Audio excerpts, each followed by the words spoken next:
folks.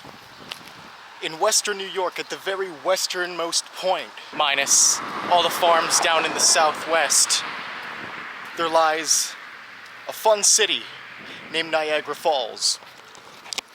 And it's pretty well known, but it's known mostly as some tourist attraction just for the waterfalls and the areas around it.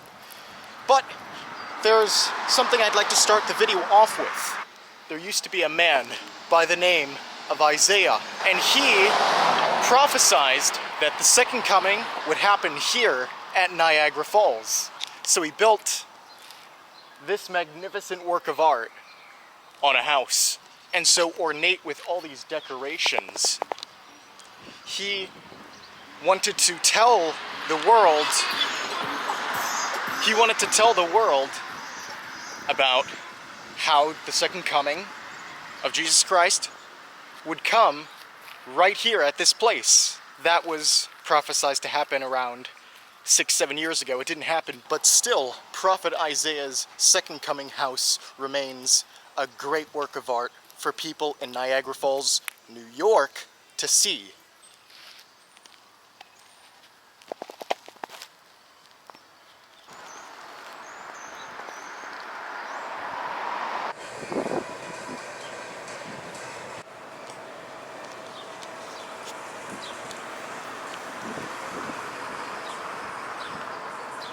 I have a real treat for you today on the coverage project. We'll be getting to see some things that you don't really get to see every day, like world-renowned landmarks. It'll be a fun time, for sure.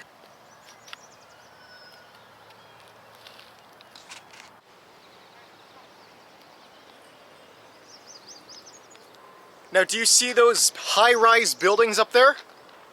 Along with the huge gorge on the other side of the river? We are looking at another country. This is Canada. I think for the first time we're actually witnessing another country than the United States. It's so close, but yet so far away. A little more farther south there, and we'll be getting to see the main attraction of this location, Niagara Falls. Now, since there's all these high-rise buildings over there, that's Niagara Falls, Canada. We are in Niagara Falls, New York, so you don't really get to see any of those, but you still get to see great, if not better, views of the falls. Oh, no, look at that. They even have a Ferris wheel, if you can see that. See, all these tourist attractions on the Canadian side, but here in New York, not so much. I will say, the air is mighty fresh. You can almost feel the gusts of winds coming at you from the waterfall over there. It's far away, but we're getting closer and closer. This place smells oddly like the beach. So the natural development of the earth has it that there are these 5 Great Lakes in North America. You all know them: Ontario, Erie, Huron, Superior, and Michigan.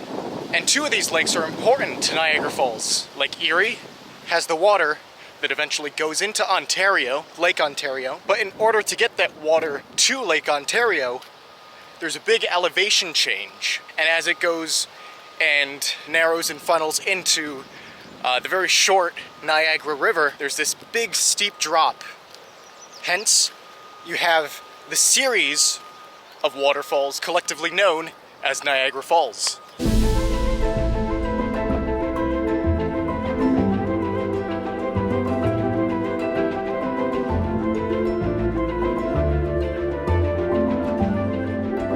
Now, isn't that such an architectural marvel that they're able to make not one, but several bridges bridging this huge gorge area? I think it's magnificent. Holy crap, that's a lot of people.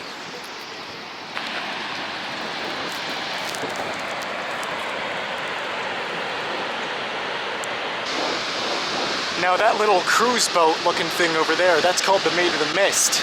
And so for people who want to get really close to the falls, they could just hop on the boat.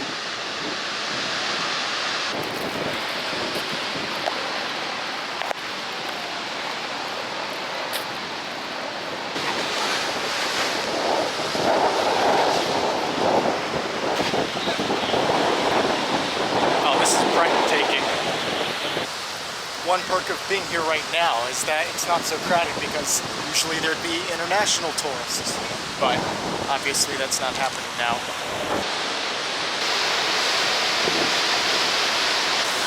So as I said before, Niagara Falls is not just one waterfall, it is many. It is a collection of waterfalls. What we're seeing now are the rapids leading up to the American Falls, and I'm sure you all can guess why it's called the American Falls. It's in America. It's fully in the United States territory. Canada gets none of it, sorry to say.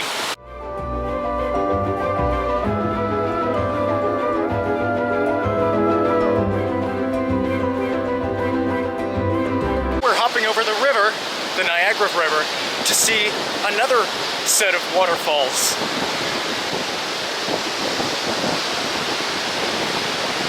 This waterfall, however, may be a little more familiar to you all, seen in the pictures and images and paintings throughout time.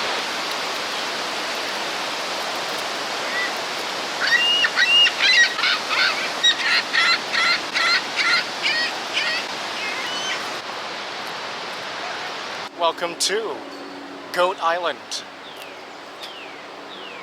It could be the greatest island of all time, or it could be compared to a goat, who knows? Politicians like to put their name on everything, don't they?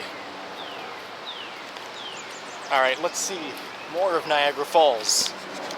This time here on Goat Island. I love the name. Well, there's the clock.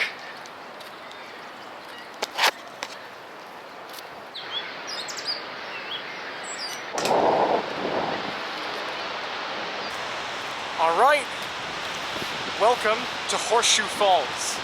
Now, we're going to get closer, obviously. There's a view over there, we have to get closer. But I want to explain the difference between the Canadian side and the American side. So, long story short, on the Canadian side, you're going to get that picturesque Niagara Falls view that everybody knows about. But on the American side, you can get really close to the edge of the falls. You can really feel like you're on the edge. So it's that exhilarating feeling that people on the American side when visiting Niagara Falls feel. Once again, Horseshoe Falls, it's a pretty easy naming scheme. It's shaped like a horseshoe. It has that iconic curved fall shape.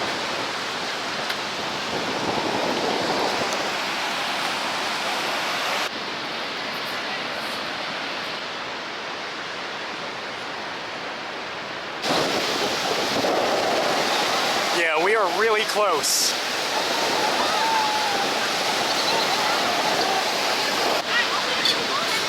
Pretty windy. Once again, that's Canada over there.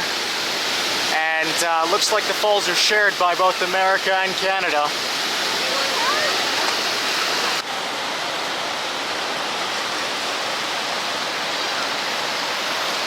I can't believe it, we're actually in Niagara Falls.